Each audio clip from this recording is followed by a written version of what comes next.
Jadi apa kontribusi Roger Penrose sebenarnya bukan kontribusi Roger Penrose saja, tapi ada yang satunya yang sudah meninggal itu Stephen Hawking ya. Jadi mereka memang yang pertama kali atau pionir mempelajari ruang waktu atau solusi persamaan Einstein ya, ruang waktu itu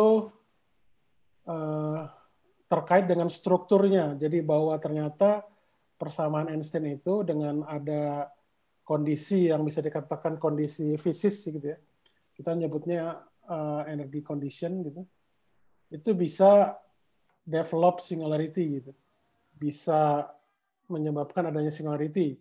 Tapi tentunya ada beberapa syarat gitu.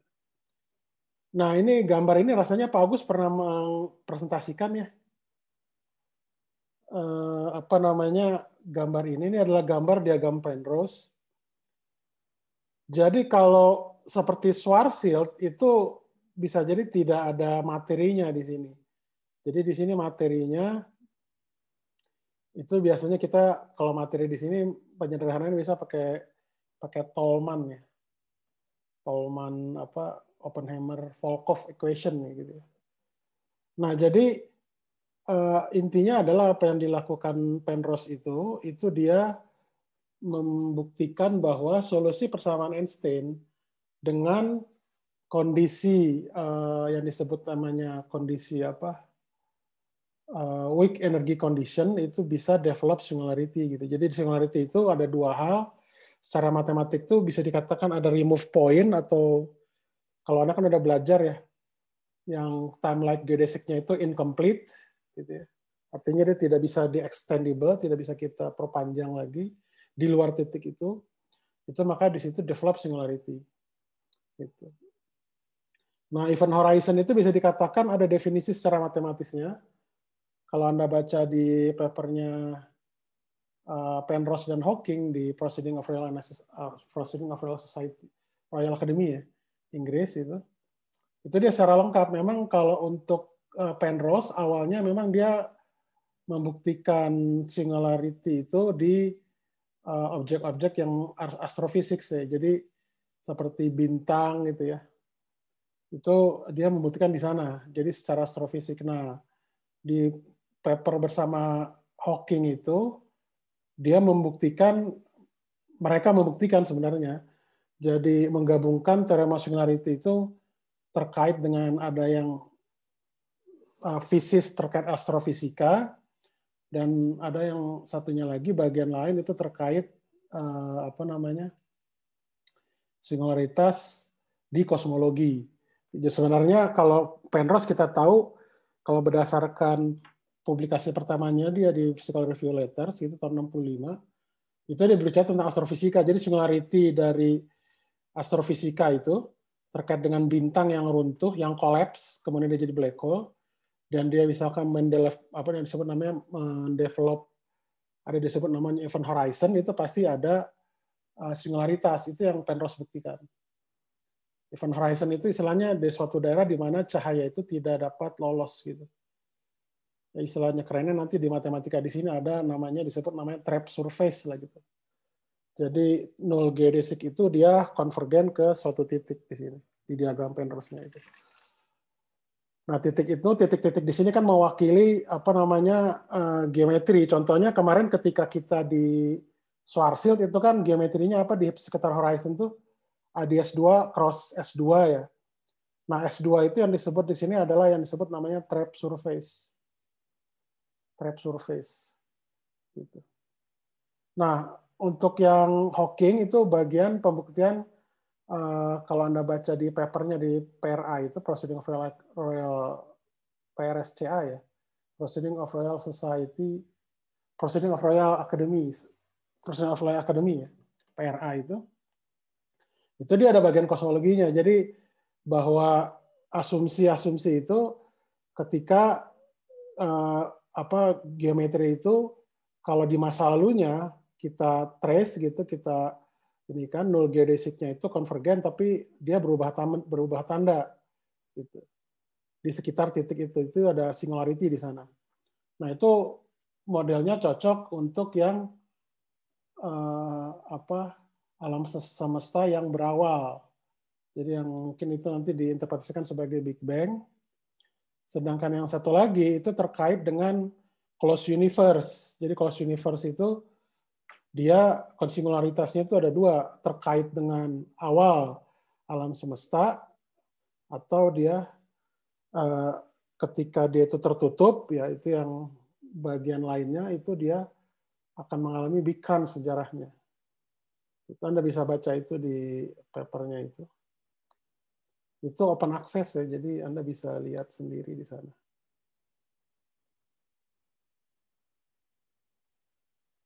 Oke, itu ya apa cerita tentang Nobel Fisika 2020 ya, terkait dengan lubang hitam yang memang relevan yang kita pelajari. Ya, Pak Agus, Raisen kenapa? Saya mau nanya Pak, dengan null energy condition, kalau null energy condition kan bilang bahwa rho-nya itu positif gitu ya, apa namanya, rapat massa, rapat energi itu Ya, positif. TAB sigma A, si A, si B itu lebih besar sama dengan 0 ya. Jadi si A itu dia time like geodesic. Oke. Nah, Kalau itu dilanggar, kira-kira apa yang ini Pak, apa yang terjadi gitu, atau kenapa itu tidak boleh dilanggar gitu? sebenarnya itu bukan tidak boleh dilanggar sih, syarat tambahan ya. Kalau itu tidak berlaku, itu rasanya sulit ya. Saya juga memang belum begitu lihat detail penurunannya, tapi dia dari syarat itu bisa menunjukkan bahwa ketika weak energy condition itu namanya, itu terpenuhi, itu ada geodesically incomplete gitu di nolnya itu.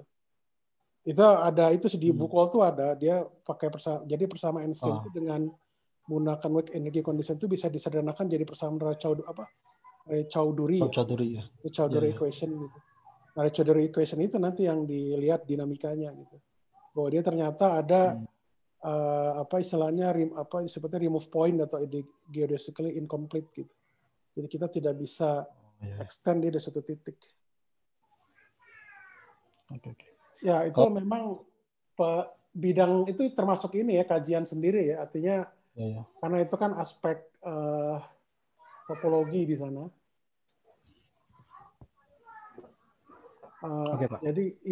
Jadi saya nggak kerja di sana. Kalau secara gambaran kasar seperti itu. Saya sempat ada beberapa waktu lalu sempat pelajari itu di kosmologi kan. Gitu. Kan ada paper judulnya apa? Energy condition and cosmology atau apa gitu-gitu. Atau cosmology of implication gitu-gitu. Ada null, ada weak, ada strong, sama dominant energy condition kan itu. Nah, terus kemudian dia ini uraikan bahwa untuk cerita saat kosmologi saat ini semua itu harus dilanggar katanya. Ini kenapa, itu kenapa, dan segala macam. Salah satunya yang strong energy condition kalau nggak salah. Pelanggaran strong energy condition menghasilkan ini accelerating universe yang kita ini sekarang. Jadi kalau kita menganggap sekarang accelerating universe itu terjadi, berarti strong energy condition harus dilanggar katanya. Itu salah satunya. Oh gitu ya. Jadi yang di kosmologi ini, yang di black hole ini saya belum pernah baca sih, belum pernah pelajari. Kalau saya tidak bisa bicara secara general ya, tapi memang kasus umum yang kita tinjau seperti misalkan perfect fluid itu memenuhi itu gitu. Oh iya. Itu aja sih. Jadi kalau untuk analisa bahwa itu harus memenuhi persamaan energy condition, terus nanti kita tarik dia bahwa dia itu ada geodesic incomplete, itu cerita lagi sebenarnya panjang sih. Tapi intinya sih itu bahwa persamaan Einstein itu bisa direduksi jadi persamaan Raychaudhuri itu dengan syarat itu, dengan syarat energy condition itu baik null, weak atau strong gitu. Nanti paling dari situ nanti biasanya dilihat bahwa persamaan Raychaudhuri itu punya solusi yang tidak well defined, nggak bisa kan gitu. Kalau tidak punya solusi well defined, berarti kan dia ada singular di situ. Kalau misalkan dia itu tidak punya syarat itu, kayaknya susah ya. Nggak bisa kita ini kan. Itu pun juga sebenarnya selain syarat itu ada syarat tambahan lagi gitu. Syarat tambahan lagi gitu di situ. Jadi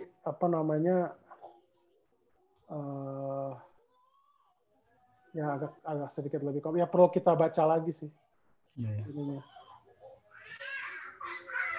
Oke, Pak. Kebetulan saya belum bekerja ke sana sih ya, rata-rata apa namanya paling ya itu tadi solusi black hole segala macam yang kita ambil yang sederhananya aja yang apa istilahnya yang secara PDE lah kita tuh. Jadi saya secara PDE. Jadi baik solusi eksak ataupun katakanlah local global existence-nya itu bisa kita edikan. Nah, kalau kita cerita tentang sifat topologi ruang waktunya, yaitu tadi berarti kita masuknya ke geometri topologi. Geometri topologi dari space-time. Itu kajiannya beda lagi gitu sama PDE. Kalau PDE kita mencari solusi, ya sebenarnya kalau di dalam menurunkan apa namanya teorema singularitas Hawking itu memang dia ada bagian PDE-nya tentu, tapi tidak dominan. Yang dominan itu dia bagian topologinya. Gitu. Sebentar dulu ya.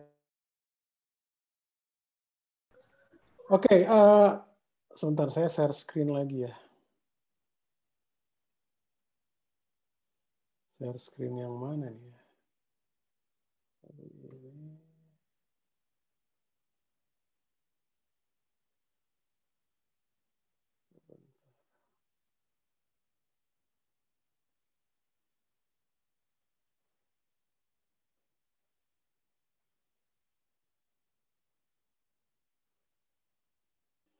Oke, jadi kita sekarang bahas tentang dimensi tinggi ya. Jadi dimensi tinggi itu apa? Kalau yang maksud dimensi tinggi itu adalah dimensi yang lebih besar atau sama dengan 4. Atau lebih spesifiknya lebih besar atau sama dengan 3 lah. Jadi kadang-kala ada yang lebih besar sama dengan 4, ada yang kadang-kadang lebih besar sama dengan 3. Itu bergantung pada ini yang diambil. Tapi kalau untuk refernya ke special relativity atau relativitas gitu, relativitas, berarti high dimensional teori, misalkan high dimensional gravity itu berarti D lebih besar atau sama dengan 4. Tapi kalau levelnya kita acuannya pada Newton, berarti D lebih besar atau sama dengan 3. Di bawah itu kita nyebutnya lower dimension. Nah, seperti ini kita tahu bahwa teori standar dalam fisika itu ya yang kita kenal kan ada mekanika Newton ya. Ini asumsinya juga masih partikel titik di 3 dimensi. Kemudian ada relativitas Einstein, juga ini partikel titik ya. Ruang waktunya 4 dimensi. Ini juga ada teori standar partikel elementer ya. Di 4 dimensi juga dan juga teori standar kosmologi. Ya. Sebenarnya yang kedua, 3, 4 ini dia ya tentunya 3 dan 4 ini harus relativistik ya. Tidak lagi Newtonian. Jadi relativistiknya itu ya memenuhi yang ini relativitas khusus, yang standar partikel elementer. Kalau yang teori standar kosmologi itu adalah gravitasi ya.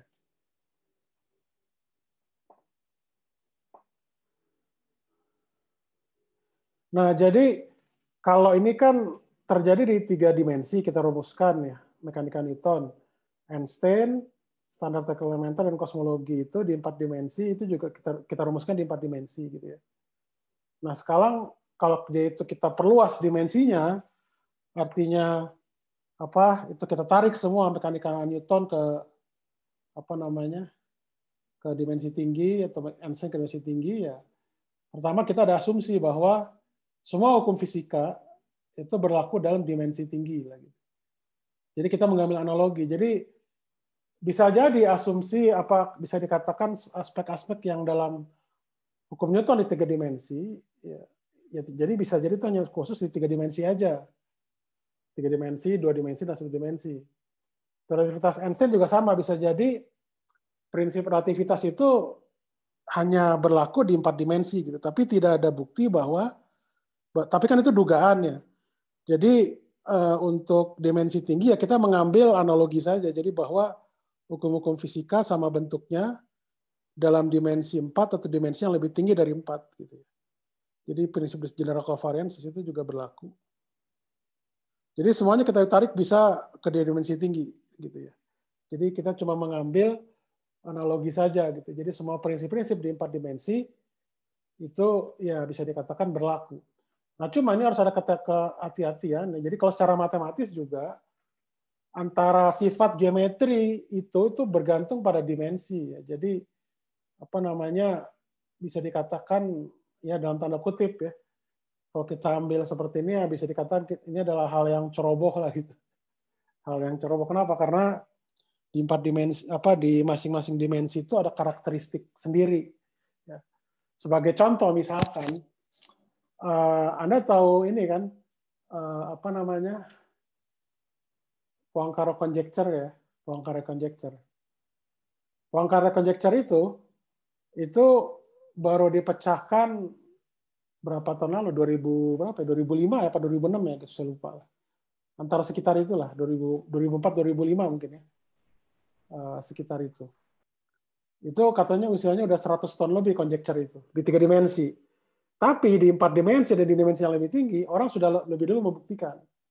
Artinya apa? Itu ada bisa jadi sifat-sifat yang memang di dimensi 3 itu lebih susah gitu sifatnya. Artinya lebih susah dibanding dengan yang dimensi tinggi gitu ya.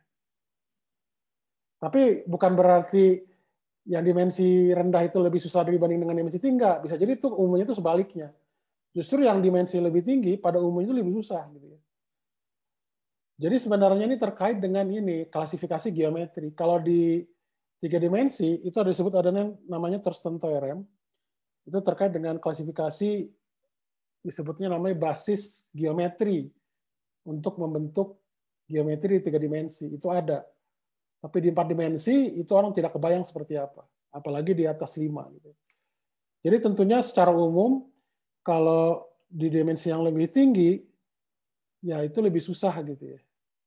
Walaupun memang sejauh ini ya kita sih fine-fine aja ya gitu ya. Jadi paper juga diterima gitu. Jadi tanpa meninjau ya geometrinya memang kita asumsikan bahwa itu smooth, tidak ada yang macam-macam gitu ya. Jadi kajian untuk apa namanya klasifikasi geometri di dimensi tinggi itu ada bidang tersendiri gitu. Dan itu masih unsolvable gitu, tidak belum bisa dipecahkan. Nah, jadi seperti yang tadi saya bilang, implikasinya itu semua jadi lebih rumit gitu ya. Jadi ini bisa dikatakan sesuai dengan prinsip orang Indonesia gitu kan. Kalau bisa dipersulit, kenapa dipermudah gitu. Kemudian objeknya juga analog ya, ada soliton, monopol, lubang hitam, domain wall, dan juga model kosmologi di higher dimensional. Nah, cuma permasalahannya tadi saya punya misalkan apa teori yang berdimensi tinggi. Sedangkan yang bisa dikatakan sudah established ya, well established, yang teruji oleh eksperimen itu kan di 4 dimensi. Nah, orang tuh bagaimana menghubungkan antara dimensi yang lebih tinggi dengan yang di dimensi lebih rendah. Ada banyak caranya.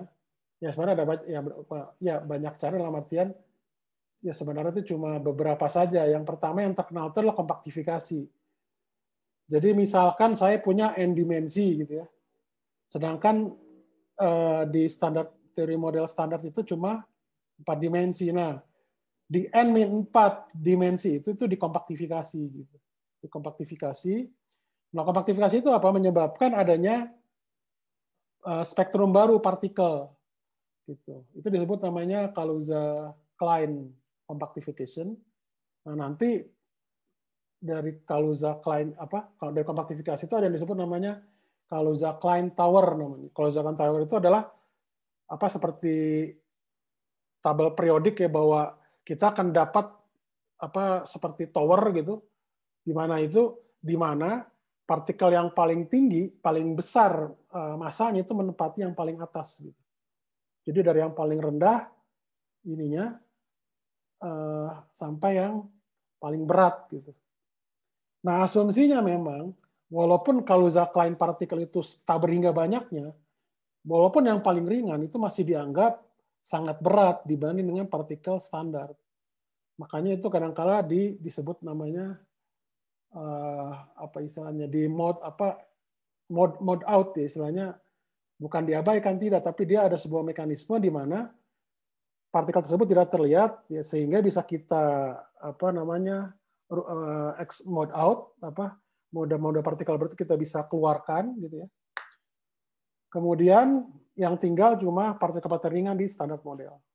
Tapi masalahnya partikel ringan itu ternyata ada juga yang lain selain standar model gitu. Nah, itu nanti yang dicek biasanya oleh eksperimen. Nah, sampai sekarang orang eksperimen itu belum pernah bisa membuktikan ada partikel yang akibat kompaktifikasi itu.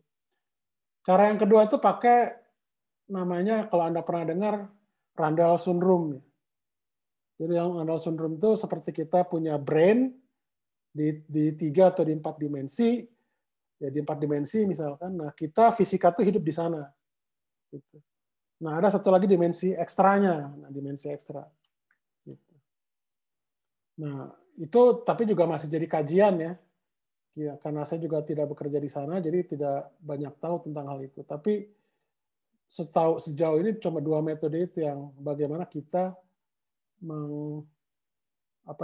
menghubungkan antara teori dasar di 4 dimensi dengan di higher dimension, atau di 3 dimensi ini yang Newton dengan higher dimension. Tapi yang lebih main problem isunya atau main isunya, isu utamanya itu adalah yang relativistik. Jadi dimensi yang lebih tinggi terkait dengan di dimensi 4. Nah, mungkin sebelum ke sini saya mau menunjukkan sesuatu. Kenapa kita perlu dimensi tinggi? Saya share lagi ya.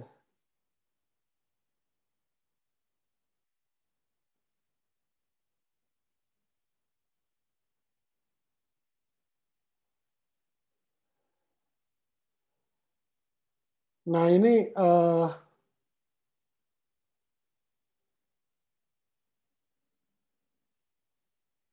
sebentar apa ini?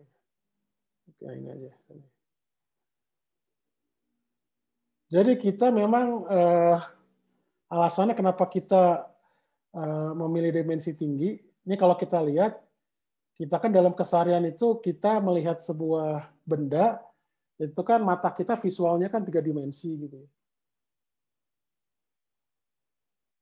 Jadi ya ini terkait dengan ruang Euclid 3 dimensi sebenarnya.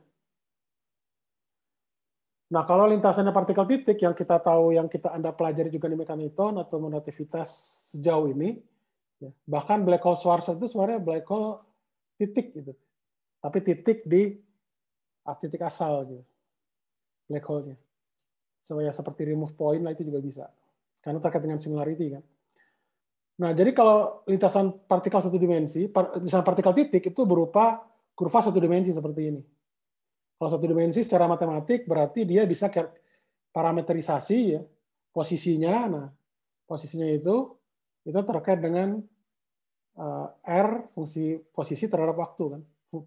Posisi sebagai fungsi terhadap waktu, R terhadap T lah. Nah, kalau misalkan di lintasan partikel itu satu dimensi misalkan, seperti kita misalkan melempar tali gitu ya. Tali itu kan dia objek satu dimensi. Jadi lintasannya itu berupa sheet atau lembaran. Bukannya sheet itu SHEET ya, sheet. Sheet itu masih lembaran, bukan yang satunya, bukan. Itu beda. Jadi permukaan kalau partikel satu dimensi dia berdinamika, itu propagasinya itu pergerakannya itu menghasilkan permukaan 2 dimensi. Kalau misalkan Newton 3 dimensi atau Einstein 4 dimensi nggak masalah kan. String ini masih bisa bergerak. Ya. Nah, cuma kalau dia itu di 2 dimensi, ya, seperti misalkan lembaran gitu ya, partikelnya yang disebut namanya membrane, itu lintasannya berupa ruang 3 dimensi. Jadi kalau lembaran bergerak di dalam ruang 3 dimensi ya, misalkan Anda bayangkan lembaran itu ya di bidang XY dia bergerak hanya sepanjang sumbu Z saja gitu. Jadi 3 dimensi. Nah, sekarang kalau saya tarik lagi, kalau 3 dimensi apa? Seperti kotak gitu. Jadi ruangannya berupa 4 dimensi dong gitu. Jadi di Newton kita udah nggak bisa lagi gitu. Makanya Newton terus di-extend. Kalau di relativitas gimana? Relativitas itu dia 3 dimensi Dia bisa bergerak atau istilahnya bukan bergerak. Jadi artinya dia berevolusi terhadap waktu. Dengan kata lain dia juga sebenarnya diam, tapi waktu itu berjalan gitu. Jadi ya sebenarnya 4 dimensi dengan relativitas dengan 3 dimensi Newton yaitu bisa dikatakan dalam hal ini kalau untuk menggambarkan dinamika partikel 3 dimensi itu tidak cukup. Jadi itu makanya kita perlu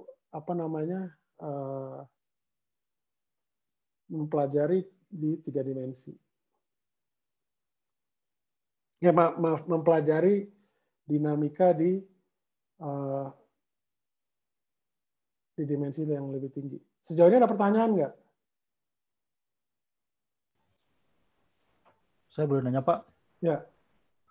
Bagus nanya. Kalau ini bukti eksperimen untuk dimensi ekstra apapun gitu, Pak, sudah ada belum ya, Pak? Untuk teori Sejauh apapun. Informasi yang saya ini kan, saya belum tahu, mungkin belum ada, mungkin ada, tapi saya mungkin nggak tahu ininya ya, tidak tahu mestinya, perkembangannya. Mestinya kalau ada kan mestinya agak heboh ya, Pak. Maksudnya hal penting gitu kan ya. Iya. Besar mestinya kan. Oh. Ya itu tadi. Tapi rasanya saya nggak tahu, saya belum lama bekerja juga, kayak belum pernah dengar ya. Yang belum pernah dengar juga. Sebenarnya gini, ada tahun 19 berapa ya? 60-70-an lah ya. Yang waktu Ya. yang masalah Kabibo angle itu loh, sudut Kabibo itu loh. Kan kalau di standar model itu dapatnya berapa, dengan di string theory itu dapatnya berapa. Bedanya kalau nggak salah 0,1 gitu ya. Kalau tidak salah yang didapatkan di string theory. Nah itu masalahnya 0,1 itu dia apa istilahnya ya? Kan atau enggak gitu ya? Itu apa besar gitu bedanya itu, apa 0,1 itu. Pada level subatomik gitu ya, femtometer gitu. Pada level femtometer itu sangat signifikan gitu. Jadi makanya string theory ya istilahnya di rule out lah gitu. Karena memprediksi Kabibo angle itu istilahnya kalau yang benar gitu harus dibagi 10 lah intinya gitu. Dibagi 10 atau. Jadi seperti itu. Oke, Pak. Oke, ini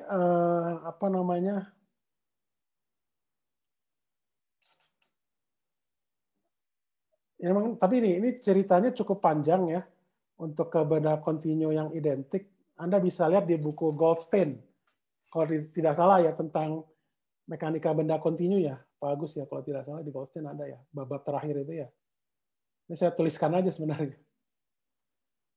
Oke, jadi mekanika Newton dalam dimensi tinggi. Ini sebenarnya belum selesai juga sih yang saya ini kan.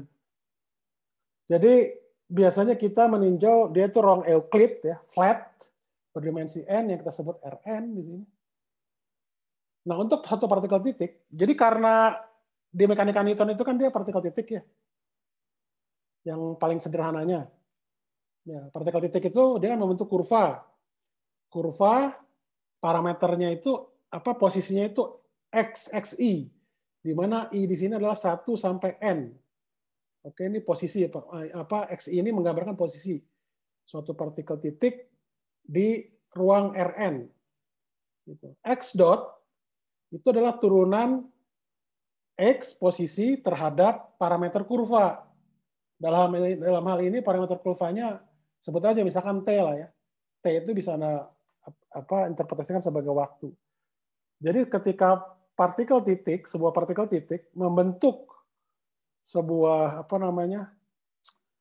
lintasan kurva satu dimensi, itu dia posisinya bisa kita nyatakan sebagai fungsi dari t ya. Gitu. Oke.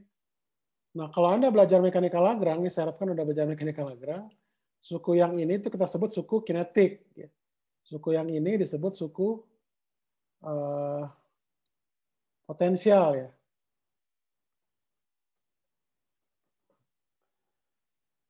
Nah, kemudian kalau dia itu banyak partikel seperti apa? Banyak partikel dan tidak identik. Jadi namanya tidak identik itu artinya punya massa yang berbeda-beda. Jadi Anda tinggal jumlahkan aja. Jadi ini untuk suku kinetik satu partikel, kalau banyak partikel berarti tinggal dijumlahkan. Ini ada n besar buah partikel. Gitu. Nah, jadi fungsi Lagrange seperti ini. Gitu. Kemudian, nah, jadi ini untuk penyederhanaan saja. Jadi untuk kasus benda kontinu identik, jadi istilahnya kumpulan dari berbagai titik gitu ya. Kan titik itu disambungkan tuh jadi benda kontinu. Ya, katakanlah sebetulnya tali lah gitu, sebut aja tali yang sangat panjang. Nah, jadi kita berbicaranya untuk benda yang kontinu itu tidak lagi berbicara tentang posisi, tapi bicara tentang sebuah dinamika fungsi Vx di sini. V di sini, V di sini. Nah, kebetulan di sini V di sini itu hanya fungsi dari ruang saja, fungsi dari X saja, gitu ya, secara eksplisit. Nah, nanti yang X jadi X-nya itu nanti koordinat dari Rn ini itu yang fungsi dari T. Gitu.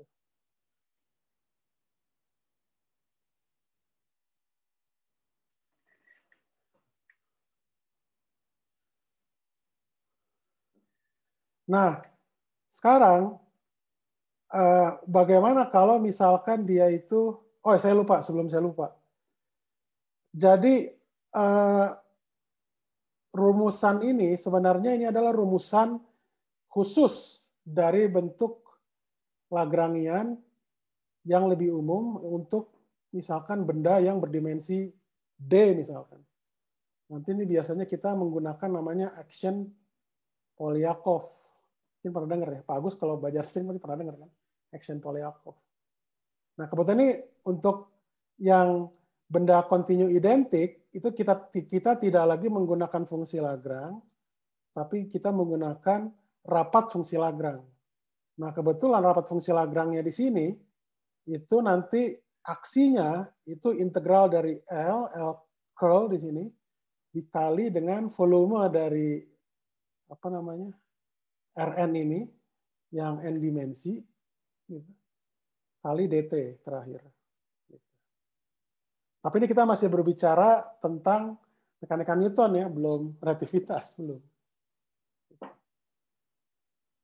Nah sekarang coba Anda pikirkan bagaimana kalau kita tali yang bergerak gitu.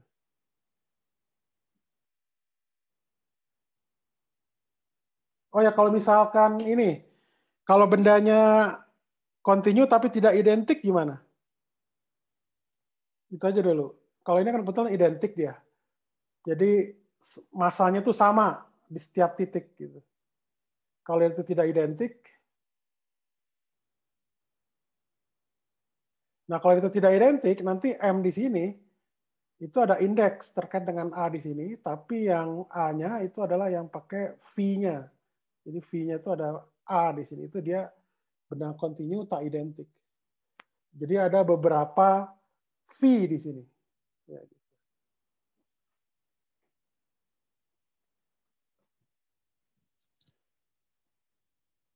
Sejauh ini ada pertanyaan nggak? Kasus-kasus, kita kan banyaknya umumnya kan bentuk kasus khusus ya. Jadi seperti misalkan Klein-Gordon itu dia hanya fungsi V saja kan ya. Tidak fungsi X dan T. Kalau apa lagi? Pada umumnya sih dia memang umumnya yang ditinjau ya, yang fungsi-fungsi di quantum field theory misalkan di medan kuantum ya. Ya. Itu juga bergantung pada medan saja sih, tidak bergantung eksplisit terhadap X dan T. Pada umumnya sih. Tapi kalau secara umum dia memang ini apa namanya? Seperti di bentuknya. Iya. Bentuknya seperti ini. Dan ini rapat ya, rapat per volume ya, rapat per volume jadi. Oke, terima kasih Pak Agus atas koreksinya. Ada lagi pertanyaan yang lain?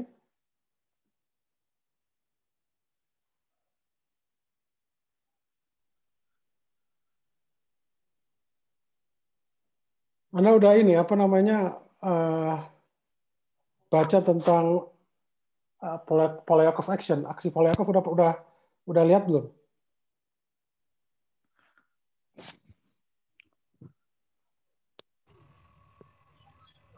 Mungkin ini satu slide aja yang saya buat. Ya, mungkin nanti saya selesaikan lain waktu ya. Jadi sebelumnya kan kita sampai sini ya untuk benda ini continue identik, di mana X0 ini kita nyatakan dengan CT. CT itu adalah kelajuan dalam vakum, tapi bukan teori relativitas, saya ingat ya.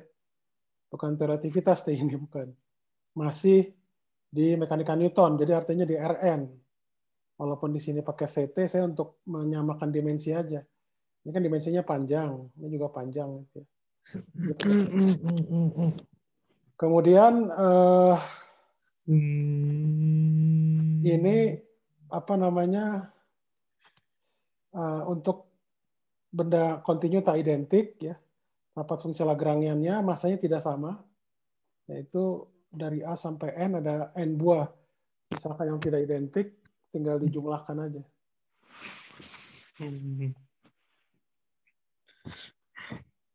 Nah, kemudian kalau misalkan sebuah partikel berdimensi D besar bergerak dalam ruang Rn, tentunya D besar ini itu lebih kecil ya, lebih kecil dari Rn, lebih kecil dari N, maaf. D besarnya lebih kecil dari N. Dan juga D plus satunya justru lebih kecil dari N, sama. Jadi subruang ini nanti yang akibat lintasan benda ini, dia akan membentuk secara umum tuh, dia bendanya apa, lintasannya itu curve gitu. Jadi geometrinya itu lengkung, tidak flat. Kalau flat, Anda tinggal ganti aja nih jadi delta AB ya, jadi sama gitu ya. Kalau dia itu secara umum itu dia curve gitu, lengkung ya. Jadi saya mengganti ini apa namanya, MA itu jadi ganti GAB sebagai fungsi dari tau. Tau di sini itu adalah koordinat dari subruang dimensi D plus 1. Jadi kalau Anda bandingkan dengan teori string ya, string teori, maaf ini harusnya bukannya N ya, ini D, N besar ini diganti D ya. Mohon maaf. Ini tuh diganti D harusnya. Aduh, kok ini.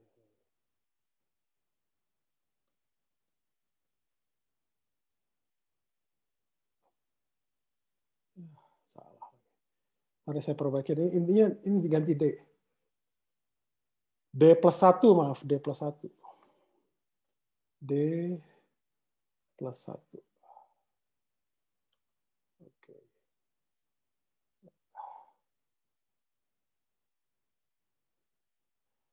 Nah, jadi kalau untuk apa namanya di Polyakov action itu, D di sini Anda ambil 1, D besar di sini. Ini akan menjadi 2. Jadi makanya nanti GAB ini itu menggambarkan namanya worldsheet ya, worldsheet. Worldsheet itu lembaran apa? Ya, lembaran tempat string itu bergerak. Nah, kebetulan ini string di sini itu rumusannya rumusan yang non relativistik gitu.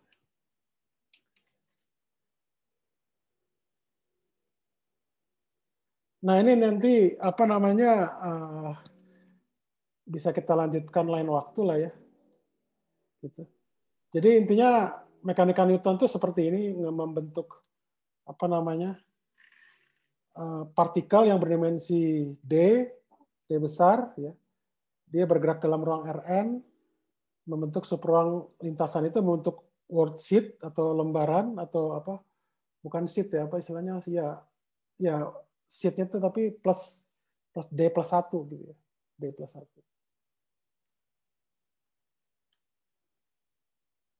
Jadi ini non relativistik, sekali lagi ini non relativistik.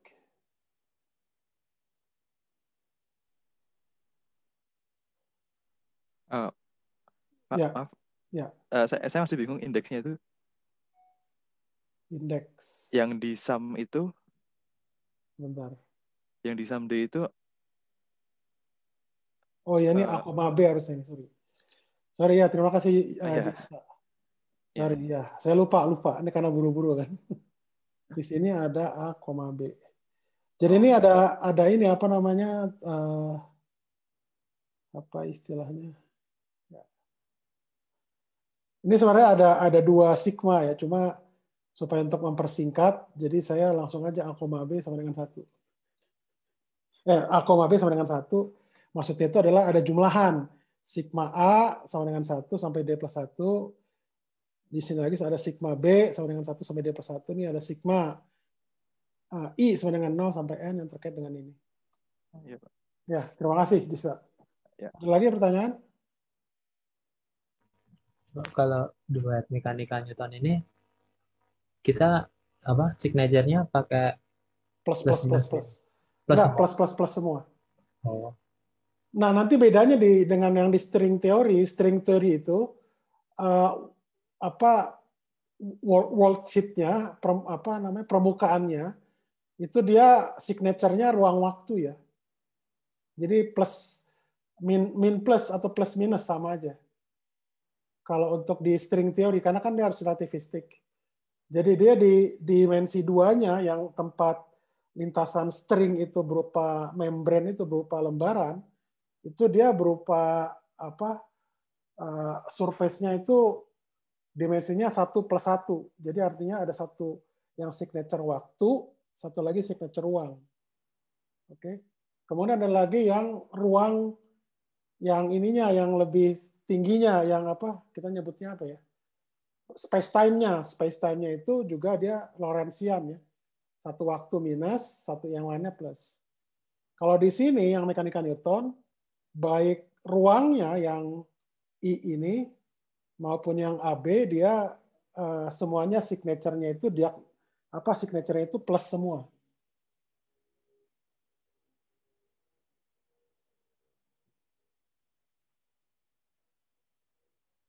Oke, ada lagi pertanyaan? Bagus juga pertanyaannya. Ya, ini akan kita lanjutkan di lain waktu lah ya. Mungkin ada kuliah khusus tentang string theory in Newton mechanics. Oke,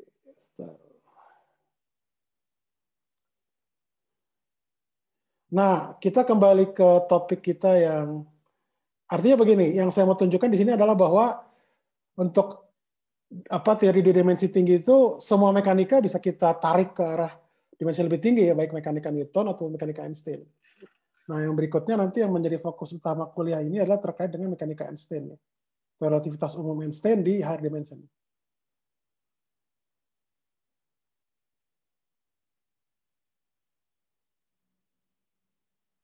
Mana ini?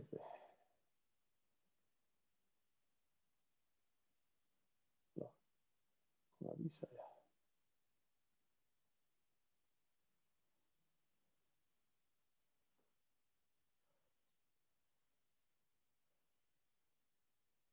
Sebentar ya. Nggak bisa sih. Oh, iya, betul.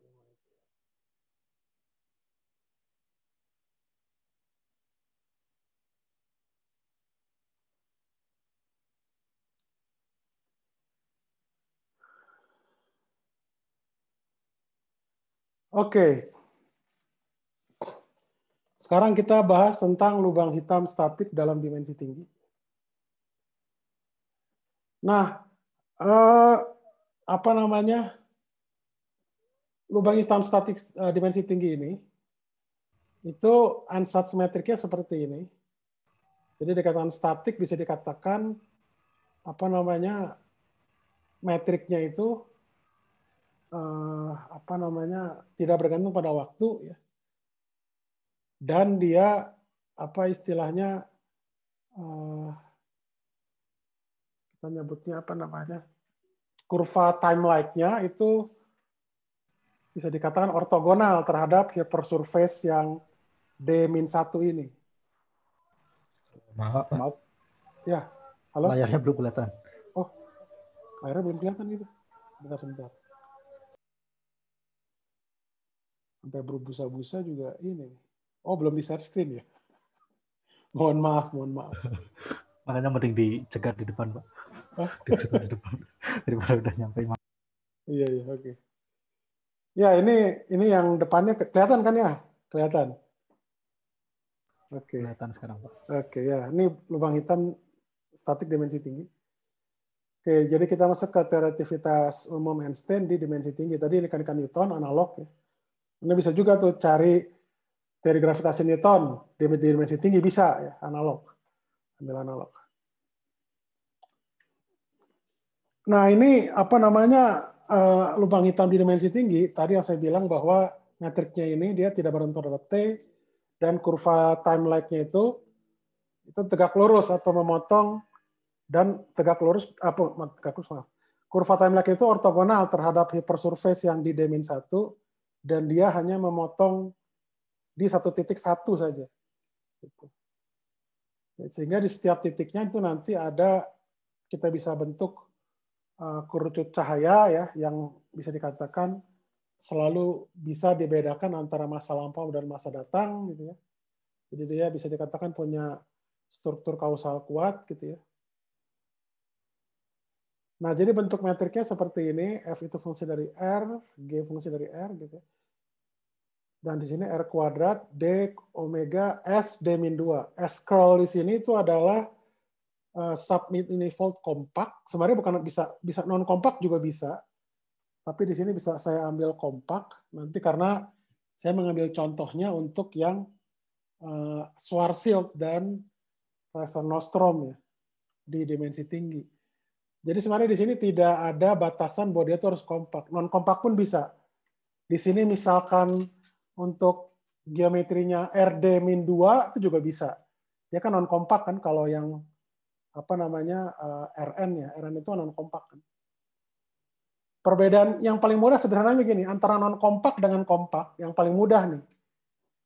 Kalau kompak itu volumenya terbatas, kalau non kompak volumenya tidak terbatas. Itu yang paling mudah gambarannya. Contohnya yang paling mudah RN. RN itu non kompak. Kenapa? Volumenya RN itu berapa? Panjang kali lebar kali tinggi lah ya, sekasarnya gitu. Tapi kalau P L dan T-nya itu saya ambil tak berhingga, karena kan RN itu kan, RN berarti gitu ya, X1, X2, X3 sampai Xn, volumenya. Kalau infinitesimalnya pakai dx1, dx2 sampai dxn. Nah, nanti itu kan volumenya hanya terbatas pada suatu daerah saja kan di Rn. Tapi kalau nanti saya ambil masing-masing XI-nya itu untuk mencakup Rn, itu kan seharus saya ambil XI-nya itu menuju tak berhingga untuk setiap I. Nah, sehingga bisa dikatakan volumenya itu jadi tak berhingga gitu. Itu non kompak. Kalau kompak yang paling mudah itu volumenya terbatas. Contohnya apa? Bola. Bola itu volumenya terbatas kan. Atau dengan kata lain di sini lebih tepatnya sebenarnya area lah ya, area bola itu terbatas kan. Di 2 dimensi area bola kan 4pi saja atau 4pi, R-nya bisa jadi 1 atau berapa kan. 4pi R kuadrat. Kalau di dimensi 3 itu jadi volume bola S3. Itu dia juga terbatas ininya, bergantung pada jari-jarinya. Cukup jelas ya gambarannya yang dikatakan kompak non kompak. Itu gambaran kasar, apa namanya, yang sederhananya. Tentunya definisi kompak dan non kompak itu ada kaitannya dengan sifat topologi gitu ya. Cuma yang sederhananya kan Anda baru belajar gitu ya. Nanti kalau Anda penasaran bisa tuh buka buku topologi, cari ada kompak, non kompak, dan parakompak juga ada.